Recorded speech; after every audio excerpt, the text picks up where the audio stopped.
atong mga kaigsunan, sa atong mga kaigsunan diha sa Negros, Oriental ug Occidental. May buntag sa inyong tanan diha to ning sana po magdasal tayong lahat. Yung mga taga Negros, no? Mababait din sila, mga buutan din sila. No? So ngayon, magbasa tayo ng salita ng Panginoon sa Bisaya muna. Sa Bisaya. In the book of Ezekiel chapter 37 verse 1 to 14. Sa Bisaya. Ang walog sa mga bukog. Gikuptan ako sa Ginoo o pinaagi siyang espiritu. Gidala ako niya dito sa walog diin nagkatap ang mga bukog. O gipalibot-libot niya ako sa pagpatanaw niini. Ug nakita ko nga nalukop sa bukog ang walog ug uga kini kaayo. Ug giingnan ako niya, tao, mabuhi pa ba kining mga bukog? Ug mitubag ako, Ginoong Dios, ikaw ray nasayod niini. Unya giingnan pagayod ako niya, sultihi kining mga bukog nga mamati sila sa pulong sa Ginoo. Nagingon ang Ginoong Dios kaninyo, pagginhawaon ko kamo ug mabuhi kamo pag-usab. Hatagan kamo mga ugat ug unod ug panit ug hatagan ko kamo gininhawa ug mabuhi kamo. Unya makaila na kamo nga ako mao ang Ginoo. Verse 7. Busa misulti ako, sumala sa gisugo kanako. Samtang nagsulti ako, may nabati akong kinanaas. Ug nagkauli ang mga bukog. Ug nahimong tibuok nga lawas. Sa pagtanaw ko, may mga ugat ug unod ug panit na kini. Apan dili pa muginhawa. Verse 9. Una ningon ako sa Dios, tao, sultihi ang hangin, nga ako ang Ginoong Dios, nagsugo kaniya, paghuros, ug paghatag, ug gininhawa, niining mga patayng lawas, aron mabuhi sila pag-usab. Busa misulti ako sumala sa gisugo kanako, ug miginhawa na sila ug nabuhi. Ug nanindog sila, daghan sila kaayo. Unya ningon ako sa Dios, tao, ang katawhan sa Israel sama ni ining mga bukog. Miingon sila, ugana ang among mga bukog, ug wala na kami paglaom, patay na gayud kami.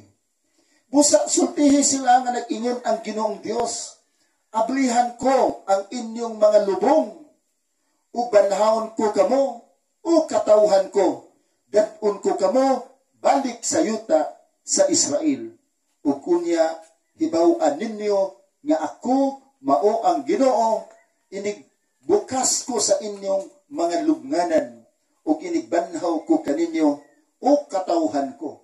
Papuyon ko diha kaninyo, ang akong espiritu, o mabuhi kamo, o ibutang ko sa inyong kaugalingong yuta, unya hibaw-an ninyo nga ako ang Ginoo, nakigsulti kaninyo, mao'y naghimo niini, ako ang Ginoo, nagsulti niini. Everybody say praise the Lord. Ang sambingay ug pananaw ni Propeta Ezekiel sa panahon nga ang mga Israelita maluyahon. No? Sila po ay tumalikod sa Panginoong Diyos dahil sila ay nagiging alipin sa Babylonia. At pagdating sa isang araw, sa isang panahon, ng Panginoon ay naawa na sa kanyang mga anak, tinatawag niya propeta si Propeta Ezekiel at pinakita sa isang vision na ang mga Israelita ay parang mga patay. Hindi lang patay, mga buto na, mga kalabira na. Ito po ay nagiging demonstration sa pananampalataya ng mga tao. Na ang pananampalataya ng mga tao noon ay patay na. So, ang nakita pala ni Propeta Ezekiel ng mga buto o kalabira, kining iyang nakita, usa ka demonstration. Ang iyang vision, pananahon, usa ka demonstration. Girefer sa pananampalataya ng mga Israelita. Everybody say, praise the Lord. Bakit patay ang kanilang pananampalataya? Hindi pala literal na ang mga Israelita ay mga buto-buto na. Hindi pala literal na ang mga Israelita ay mga patay na. Ang sabi ng Panginoong Diyos, ito ay nangangahulugan sa aking mga anak na patay na ang kanilang pananampalataya.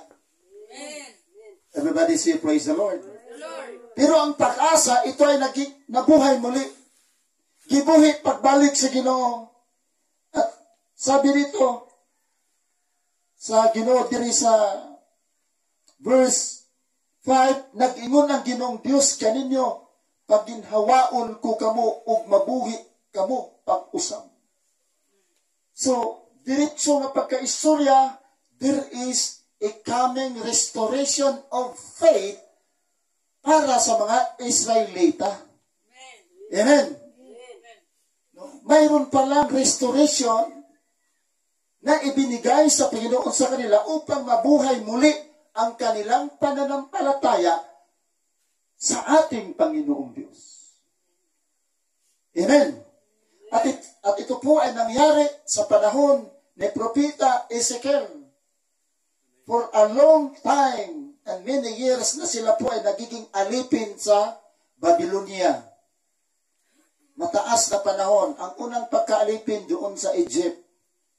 Tapos pinalabas ng Panginoon sa pamagitan ni Moses, di ba? So nagiging freedom sila. Nandoon sila sa Kanaan. Freedom sila. At nang nagkasala naman ang mga tao, sabihan nakasa ang mga tao, katauhan sa Ginoo, gitugutan na po sa Ginoo, maulipon sila sa ansaman? Sa Babylonia. Di ba? Nagsimba sila Diyos-Diyos. No? Nagsimba sila o mga liborto. Di ba? Nagsimba sila sa mga larawan.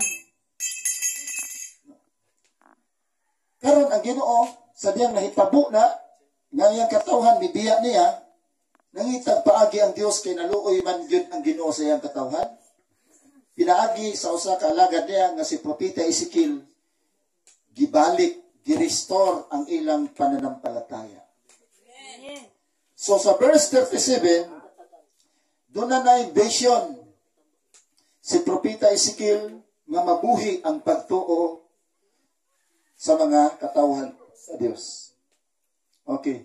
Kung imong basahon mula sa Kapitulo 37 hanggang sa 40, hanggang sa 42, ginawa nila ang templo ng Panginoon. Everybody say, praise the Lord. Palapakan natin ang Panginoon Diyos. Nang nare-restore na ang pananampalataya ng mga tao, pinatayo nila ang templo ng Diyos. Amen. Gitukod nila ang templo sa Ginoo. Ug gawas nga gitukod ang templo sa Ginoo, gibalik ang mga pangilin. The restoration of faith. Hindi lang ang pagtatayo ng building upang ito'y gawing templo, kundi pati na ang mga gawaing espiritual. Amen. Ano ba ang mga gawaing espiritual? Katulad ng mga pangilin. Pangilin ng pagsaylo, the feast of Passover, the feast of unleavened bread, the feast of Pentecost, Amen. The feast of the trumpet, ano pa? The feast of tabernacles, may pista pa sa puasa. No? And the feast of the new moons. Everybody say, praise the Lord. Hallelujah. So, dito sa kasulatan, hindi lang simbahan ang pinatayo ng mga anak ng Diyos, pati na ang mga gawaing espiritual. Amen. Pati ang mga doktrina noon, sa nakaraang panahon, sa panahon pa ni Moses. No? Gibalik sa Ginoo. Gibalik sa Ginoo. Everybody say, praise the Lord. Hindi pwede nga, itukod din ang simbahan, ugbalik, itukod ugbalik ang pananampalataya, ang imong pagtuos Ginoo, tapos magbuhat kag laing doktrina. Maghimo kag laing pamaagi sa pag-alaga, dili. Ibalik yun ang original nga pamaagis Ginoo, panahon pa dito ni Moses, kay motoy ilahang kanang gitawag souvenir, mga kaagi nila sa paggawas nila gikan sa Ehipto. Tapos, adunay mga additional yung mga doktrina, pinasikag sa Word of God, hangtod sa iyang gahom. Amen. Pinagis siyang presensya. Kaya po, lahat ng mga iglesia, lahat ng mga relihiyon na pinatayo ngayon, marami ng mga religious group, may doktrina. Pero, mayroong diferensya. Kasi ang mga doktrinang pinatayo ng mga founder nila, ito pong doktrina ay close na. Naka-close na. Ibig sabihin, kung dagdagan mo ito, halimbawa, membro ka ng isang simbahan, kung madagdagan to sa pamagitan ng banal na espiritu ng Panginoon Diyos, ikaw po ay magiging labag sa kanilang pananampalataya. Itiwalag ka. Nangyari yan noon sa panahon ng mga propeta. Kung ang mga propeta, mayroong mga propesiya doon sa hari at hindi tanggapin sa hari, ang propeta ay parusahan. Di ba? Parusahan sa hari ang propeta kasi close na ang doktrina. Ngayon, marami ang relihiyon, gitukod ng mga relihiyon, doon ay doktrina. Halimbawa, ang pagsamba, Domingo, Sabado, unsa pa na dihang ubang doktrina. Kung imo nang labagon, isipon ka sa grupo sa inyong relihiyon nga, so man, ha? Isipon ka sa inyong relihiyon nga, tiwalag or overlapping. Pero ang kabubuton bayaon ta sa Ginoo, dili stagnant, dili permanente ang iyang doktrina. Ang iyang doktrina magatubo. Amen. Praise God. Ang iyang mga paagi magatubo. Na sa Salmo, daw sama sa kahoy nga nagtubo, daplin sa sapa, sa katubigan, panahon sa tingbunga, makahatag siya daghang bunga. So nag-increase. Dili siya permanente. Kung naay relihiyon, kay most probably sa mga relihiyon gipangbuhat karon, ang doktrina gipanday sibo sa utok sa ilang founder. Amen? Amen? Kung unsa ang level, kung unsa ka-bright ang ilang founder, dito nakabase ang ilang pagtuo. Amen. Dito nakabase ang ilang doktrina. Dapat ang pagtuo natin, ang pananampalataya natin, doon nakabase sa banal na espiritu. Amen. Amen. Sa banal na espiritu. Amen. O bita, hinungdan, gibubo sa Diyos ang balang espiritu, Joel 2:20-38. In the last days, iyang i-poured out ang iyang Holy Spirit sa tanang flesh, sa tanang mga laman, sa lahat ng mga laman. Upang ang lahat ng mga batas ng Panginoon at mga pamaraan, kanyang kalooban ay ating malalaman sa pamagitan ng kanyang presensya. Amen. Amen. Praise the Lord. No? Malungkot lang tayo dahil maraming relihiyon sa buong mundo. Yung lahat ng mga relihiyon, gipadlak na.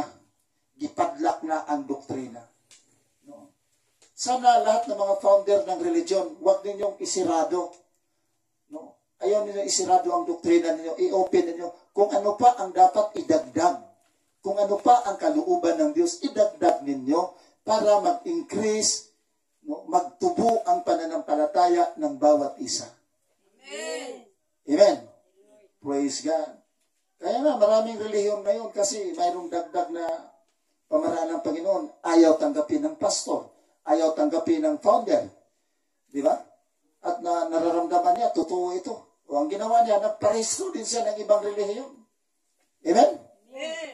Nagparehistro. Ang daming religion sa buong mundo. Kasi hindi magkaintindihan ang bawat isa. Bakit hindi magkaintindihan?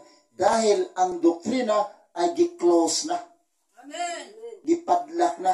Sabi ng mga founder ng religion, ito ang major doctrine, ito ang minor doctrine. Okay, halimbawa, yung major doctrine, ayaw, pwede mo ka baboy. Dili pwede nga ang babae magsunob og linaki. Ang simba mao ni mga major doctrine, ang bunyag mao ni mga major doctrine. Unsa may mga minor doctrines? Ang atong mga minor doctrines, ang atong roles diya sa simbahan. Ang mga babae aris wala, manglingkod, ang lalaki aris tuo. Inana, di ba naana sa mga kasimbahanan? Na mga minor doctrines. Unya, kung musod mo, bilin ang inyong sandals, bilin ang inyong sapatos dito sa gawas. Yeah, this is the holy place. Naama na sila. Naasap na. Di ba? Okay? Okay na kung sa inyong mga roles. But I will invite you and encourage you na sana yung lahat ng mga doktrina na ginagawa na ninyo, kung mayroong idagdag ang Panginoon sa bawat isa, no? O isa sa inyo, sa inyong grupo, may nararamdaman siya. Kasi yung banal na Espiritu, naamala sa atong kasing-kasing. Di ba? Amen. Maghatag na siya message, magdadala ng mensahe. No? Lalo na sa mga kapatiran natin na mahilig magdasal, mahilig magdevotional. Madali yan makaintindi kung ano ang mga paraan ng Panginoon. Amen. So ngayon, pag mayroon, halimbawa, nag-mission ako sa, nag-mission kami sa Cebu noon. Nag-mission kami. Halimbawa, may isang babae, sabi niya sa akin, Brad, bawal ang itim na damit. Bawal kuno ang itong bisti. O tinanggap namin. Amen? Amen. Tinanggap namin. Pero hindi compulsory. Hindi compulsory na sabihin mo pag halimbawa, yung sapatos itim, yung karsunes itim, yung buhok natin itim. Di ba? Noon yan ang tanong sa karamihan, Pastor, kung bawal ang itim, ang buhok natin itim. Ang sapatos, itim. Karsunes, itim. Ang salita ng Panginoong Diyos, Biblia, itim. Ang litra, itim. Kung bawal yan, sabi ko, dapat tayo marunong mag-analyze. Diba? Kasi ang devil talaga, ang hilig niya ay itim. No, i-analyze natin, bawal isuot ang itim. Ang ibig sabihin yan, bawal isuot ang itim. Bawal ugaliin mo ang pangit na ugali. Amen? Bawat ugaliin mo ang pangit na mga ugali. Amen? Kahit puti yung biste mo, puti ang damit mo, pero ang loob ng puso mo ay itim. Wakay kaluoy, wakay pagtabang. So meaning, there is a deep interpretation of the prophecy. Amen? Sabi ng Panginoon sa mga Pariseo Saduceo, oy, puti ang inyong sanina, mga Pariseo Saduceo, tag-as pa. Exit nga puti, tag-as pa, sangyan sa yuta. Di ba? Pero ang inyong sunod, daw sama sa mga bukog. Napuno sa mga bukog. Di ba? So, ang ibig sabihin ng Panginoong Diyos, ng prophecy noon, ng prophecy, bawal magsuot ng itim. Talaga naman yung itim, yun ang nature ni Satan. Pero ang pinakamalalim na interpretation is, ito, wag mong ugaliin na ang ugali mo ay masama. Amen. Everybody say, praise the Lord. Ilabay na ang kinaiya nga masama. Okay.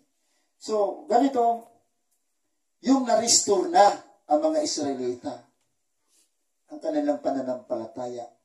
Ano ang kanilang ginagawa? Ano ang kanilang, binabalik nila ang mga pangilin.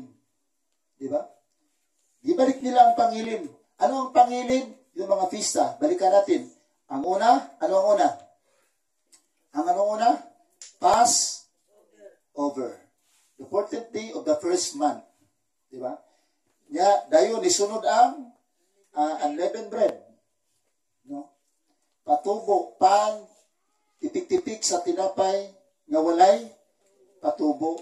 Pila man kadlaw? Pila kadlaw? Usa ka semana, 7. No? Muna gitawag og weekly Sabbath.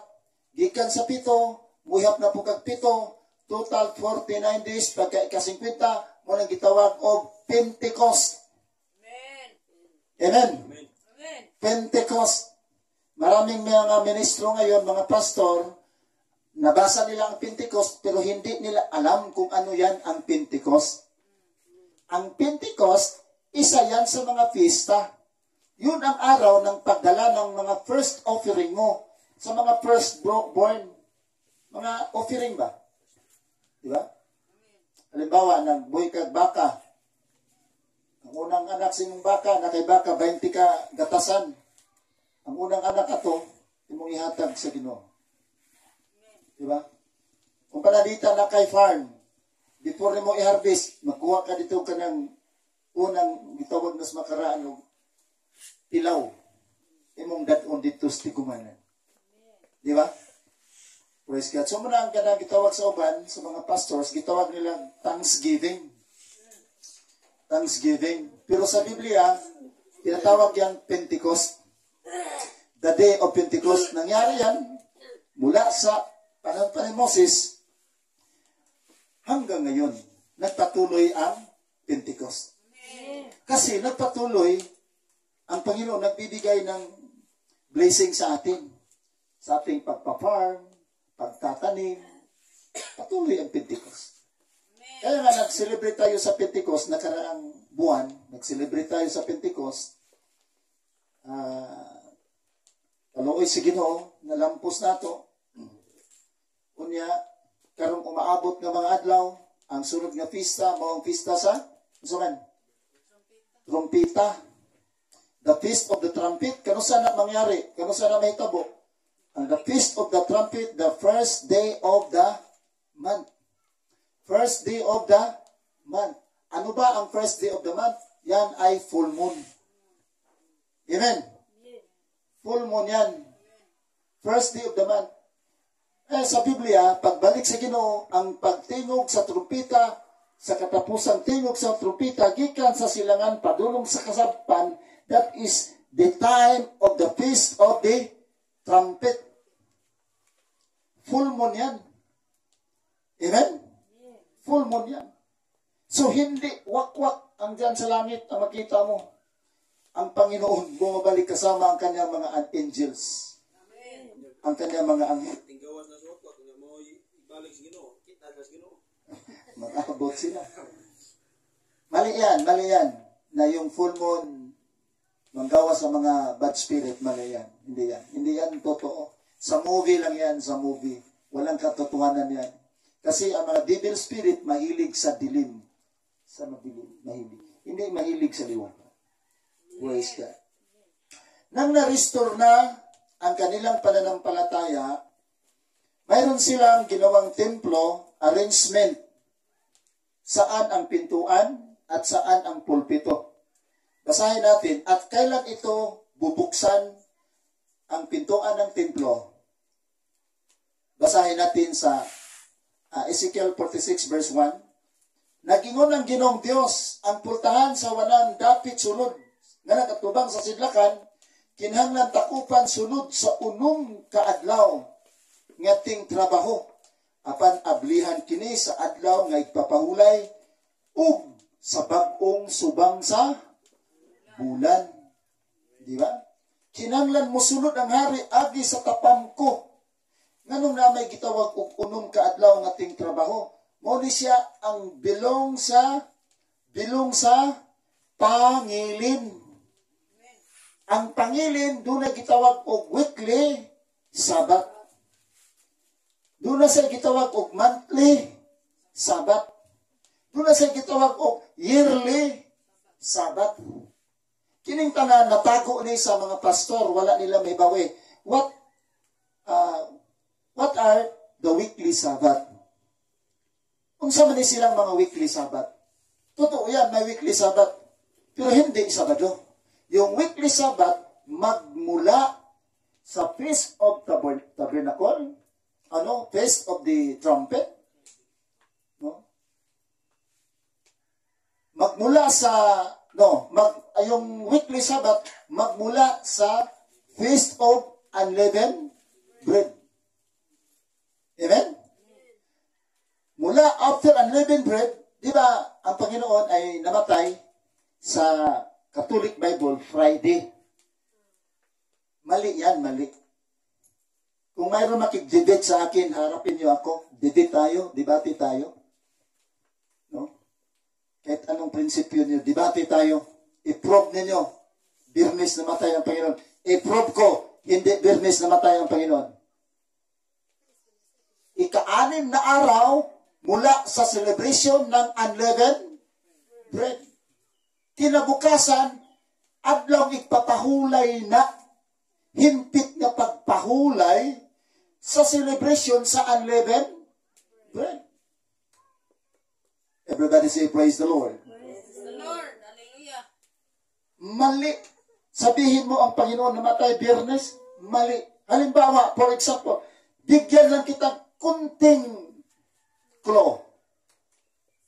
Kung ang ama mo or lolo mo namatay ng araw ng Biyernes, Pizza Jess.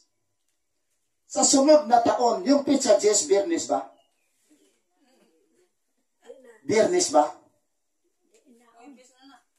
Ha? Dili na lang Biyernes. This is a very simple example. You have to analyze what is the truth. Kung ano ang katotohanan, mali yan. Mag-ingon na sa Biblia ang adlaw. Ang pizza biya gigingon. Ikaunom. Di mapit adlaw. Sa kasulatan, ang ikaunom nga adlaw, mauni ang ilang pagdedikar para pasayloon ang ilang mga sala sa celebration sa Unleavened Bread. Amen? Pag ikakapitong adlaw, kumpleto nga adlaw ipapahulay, dedicated sa celebration, the Feast of Unleavened Bread. Pero dili kami ingon nga ang Ginoo namatay og Biyernes.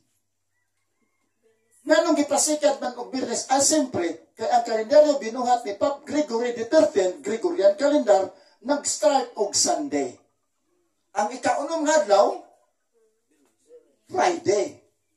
So, siyempre, the simple analysis nila, Friday, yun, kay ikaunom kaadlaw namatay ang Ginoo. Yes, ikaunom kaadlaw namatay ang Ginoo. But dili pinasikat sa kalendaryo, sa Gregorian calendar, pinasikat sa celebration sa Unleavened Bread. Amen? Muna kina, sa akong example, kung imong lolo namatay, Biyernes. Kung ang imong lolo, example lang ni. Kung ang imong lolo namatay Biyernes, Pizza Jess. Sunod tuig, ang Pizza Jess Biyernes ba? Tubag mo. Kamong nagtanaw diha sa YouTube, sa live. Tubag mo. Sunod tuig, ang adlang Biyernes nga Pizza Jess. Biyernes ba gyapon ang Pizza Jess? Dili na. Sabado na na. Karon, kung ang namatyan sa Ginoo motong pitsaha nga naatultog Biyernes, nganong kanunay mang Biyernes? Everybody say praise the Lord. Amen? Kanang galing birthday, pizza 22, birthday ka karon Domingo.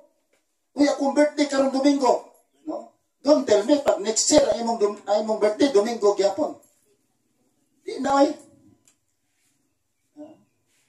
Muna gingos sa kanang butiti, ay kung ilara kids, butiti ka. Di ba? Nagingon si iho, ako kilala ito, butiti ka. Kaya diya magutoy, bungi ka ng buktot ba? Kining swerte sa tao, panahon yun. Dahil buktot nga, misa kay barko. Ya, ulit taong guwang lagi kay in fairness lang nga sa mga buktot ha, wako nagtamay ninyo kasi nga makakitang buktot pero kasi istorya rin ako. Ha? Wako nitamay sa inyo ang situation. Pero naagi, istorya rin ako. Naibuktot nga guwang na. Diba? Tandaan siya namin nyo. Kanya dito sa barko, katawan siya sa mga pasero. Buktot ay natuhan na. Katawan siya namin nyo. Karon, kato mga siksi, yang ilailahon, di mo dawat siyang kamot, kay buktot lagi. Barko, sige dagan, ang mga gwapa-gwapo, sige inom-inom, istorya-istorya, kaya ang barko padung to sa, butang talang padung sa Manila, layo. Nabangga bitaw ng barko, sa lain pong barko, puros daghang pasayro ang isig ka barko. Sa duha ka barko, usaray buktot, na pasayro. Pagkabangga, siyempre daghang iho. Hurot o kaon ang mga tao sa mga iho. Una ka ang buktot, desperado siyang kinabuhi. Panahon na ni nga matapos ang akong kinabuhi. Ingon siya sa mga iho, ako. Iyaging itiun ang iyang lawas sa simod sa iho. Yan ingon ng iho, ay kung ilaratits, butiti ka. Kining swerte sa tao, panahon yun. Yan. Ang swerte na eh. Kabubot ang netos ginawa na. Ayaw pagmahay kung unsa ang imong kahimtang karon. Kay para rara sa imong kayuhan. Yan. Ako bitaw, dako mo kong agtang. Napo ni design na Ginoo, ngano gipadako ni niya. Abot rin pa na kung sa kay purpose ni. Di ba? Matod po sa ban, tangkagag drungga ni mo'y, alam, kinatahon, ngano gitangkag ni. Ngatawa. Pero nga na siya, praise the Lord. Ay mo ka-discourage. No? Ay mo ka-discourage. No? Kung unsa ang kahimtang sa iyong panglawas, nganuan, kabubot-on ginas Ginoo. Amen. Padayon ta din eh. Girestore sa Ginoo ang ilang pananampalataya. No? Giayo sa Ginoo. Ang design sa Ginoo sa ilang templo, mao ni. Nag-ingon ang Ginoong Dios ang pultahan sa wanan sa dapit sa sulod nga nag-atubang sa sidlakan. Ato ning mabasa sa Ezekiel 46:1. Kinahanglan takupan sunod sa unong kadlaw. Yating trabaho apat ablihan kini sa adlawng igpapahulay ug sa bag-ong subang sa bulan. So kani siyang unong kadlawng ting trabaho, muni ang time of Sabaton, weekly Sabat. Unsa ni? How many kinds of Sabbath? There are 3 kinds of Sabbath. Weekly Sabbath, monthly Sabbath, and yearly Sabbath. What are those? The weekly Sabbath. Those are the Sabaton Sabbath. The different kind of the feast of the Lord. Amen. Everybody say praise the Lord. Ang lain klase sa pista sa atong Ginoo na dito gi-implementar ang weekly Sabbath. Unsa man pod ni ang monthly Sabbath? Ang monthly Sabbath mao ni siya ang adlaw igpapahulay nga kadtong pagbuhat sa Ginoo sa langit ug sa yuta. Amen. Monthly na. Kapila man ang 7? Kapila ang 7 sa usa ka buwan? Kapila ang 7? Ang number nga ikapito, dili 17, dili 27. Ang 7 lang, ikapila. O sara sa usa ka buwan. So, gikan sa pag-full moon, that is the first day of the month. Amen. That is the first day of the month. Genesis 1:14, gibuhat niya ang buwan, gibuhat niya ang adlaw ug ang buwan. Aron mahimong ilhanan sa pag-ihap sa kapanahunan, sa mga adlaw, sa mga katuigan, ug sa mga religious festival. Amen. Genesis 1:14. Salmo 104:19, the moon is the mark of the month. Unsa ang buwan? Mao ang marka sa usa ka buwan. No? Kaya kini kung month karon, sa unang pronunciation, dili ni siya month, kanang the month of January, the month of February, dili ni month ang ngan sa una. Ang ngan ani, moon. Nganong gitawag siya moon? The moon of January, the moon of February, panalitan nga. Nganong moon man, dili man man. Tungod kay ang gibasihan sa mga pag-ihap sa katuigan, ang buwan. Pag-abot og full moon karon full moon man ta, nagsimba ta kay full moon. Full moon. Pag sangko og lain full moon, mauna ang usa ka cycle, usa ka buwan. Everybody say praise the Lord. Mo tinuod usa ka buwan. Kausara nga lang ipapahulay. Oh, kausara ang full moon sa ka buwan. Di ba? Karon, kanang pag full moon karon, Domingo, kanos ama nga lang papahulay nato? Sabado, o natol na sa nagdungay. Amen? Di ba? No? Mo ni siya ilhanan nga dili idolatry. Amen. Di ba? Ang idolatrous faith, ang idolatrous na pananampalataya, permanente ang pagsimbaan ng adlaw. Kung Domingo, Domingo. Kung Sabado, Sabado. Bilong ka anak sa Diyos-Diyosan. Amen. Di ba? Bilong ka anak sa Diyos-Diyosan. Kamu mga pastors, mga ministro, dibati ka. Hagiton ka mo dibati. Wa ko nang hambok. Gusto lang nako nga i-prueba. No? Uminto na kayo sa inyong pagluloko sa mga membro ninyo. Kasi hanggang ngayon, maraming pastor nang loko sa mga tao. Sinasabi nila, ito ang batas ng Panginoon, Sunday, 7th day, Saturday, 7th day. Hinto na kayo sa panluloko ninyo. Amen? Harapin niyo ako. Debate tayo. I-prove ninyo na ang Sunday ay 7 araw. I-prove ninyo ang Sabado ay 7 araw. I-prove ko na ang totoong 7 araw mula sa full moon according to the Word of God. Amen. Everybody say praise the Lord.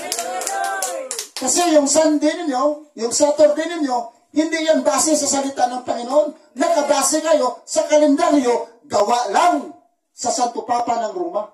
Amen. Totoo ba? Totoo yan. Ang kalendaryo ay gawa yan ni Pope Gregory XIII. Amen. Kaya nga yung kalendaryo ginagamit natin, tinatawag yan Gregorian calendar. Dili ko na gidaot ang kalendaryo. Dili po na ako gidaot ang Santo Papa. Kaya gigamit ang kalendaryo sa mga office, sa mga trabaho. Pero ang punto na ako, kayong mga pastor, kayong mga ministro, mali ang inyong pagtuturo. Na sabihin ninyo na ang Sunday ay totoong 7 araw, na sabihin ninyo na ang Saturday na ay totoong 7 araw sa Panginoon. Mali yan. Kasi ang totoong 7 araw sa Panginoon, mahanapin natin ang unang araw. Paggawa ng Diyos ng langit at lupa, nang ginawa ng Diyos ang universo, nang ginawa ng Diyos ang buong mundo, kasali ba yan ang kalendaryo sa paggawa ng Diyos? Hindi kasali ang kalendaryo eh. Amen? Walang kalendaryo. Walang kalendaryo. Anong ginawa sa Diyos? Araw at buwan. Doon ka magsimula magkwenta. Doon magsimula ang computation ng mga araw, ng mga taon, at pati na sa religious festivals.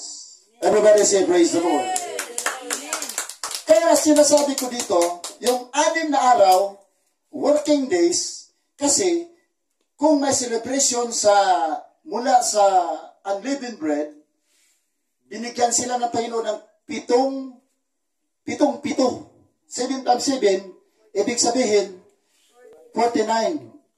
Kinabukasan, 50. That is the day of Pentecost. Everybody say, praise the Lord. So, yung 7, divide into 7, 49, weekly Sabbath yan.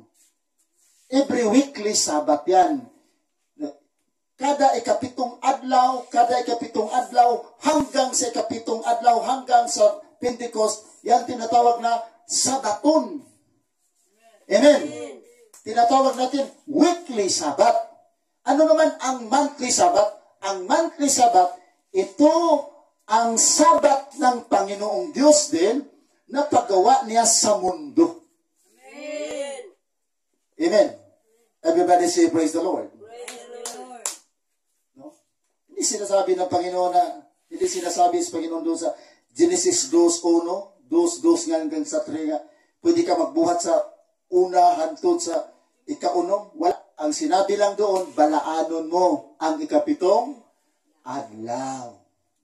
Amen. Sa usa ka buwan, usa lang ang number 7.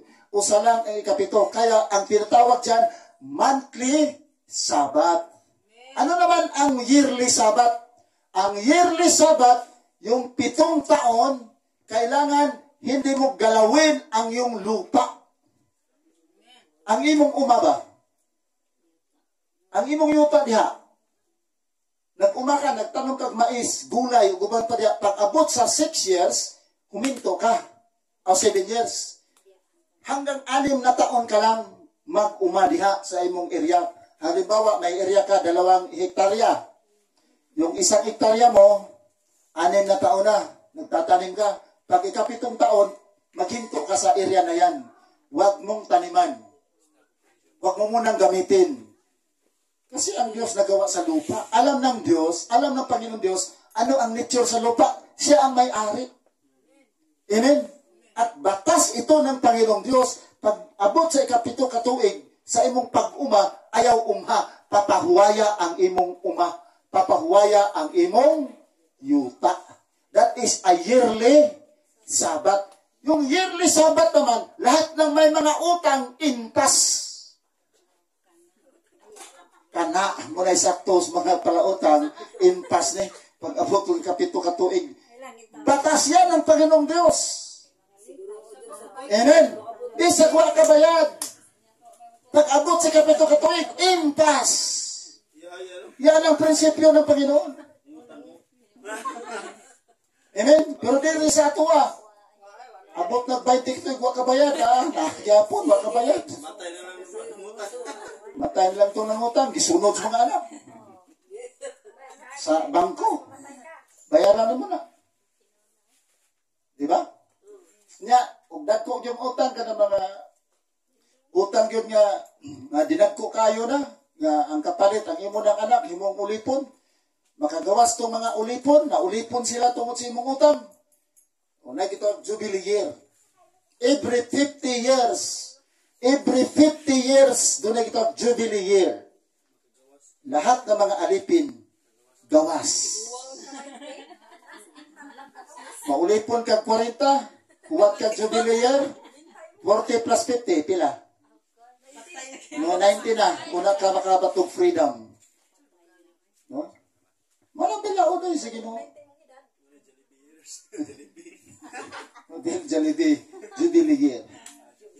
Hear our land, Father, hear our land. Di ba? Naikanta na. Praise God. Open your heart to the Lord. That is the time of forgiveness. Amen. Lahat ng mga alipin, palabasin mo na. Give freedom. Give them freedom. May freedom na kayo. Amen? Praise God. So, ang laki pala, ang lawak ng pamaraan ng Panginoon Diyos. Mayroong weekly Sabbath, mayroong monthly Sabbath, mayroong yearly Sabbath, at mayroong Jubilee year. Everybody say, praise the Lord. Hallelujah. Ano ba dito?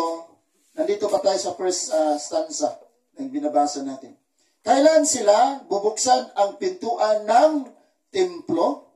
Sabi dito, apan ablihan kini sa adlaw nga igpapahulay o sa bagong subang sa bulan.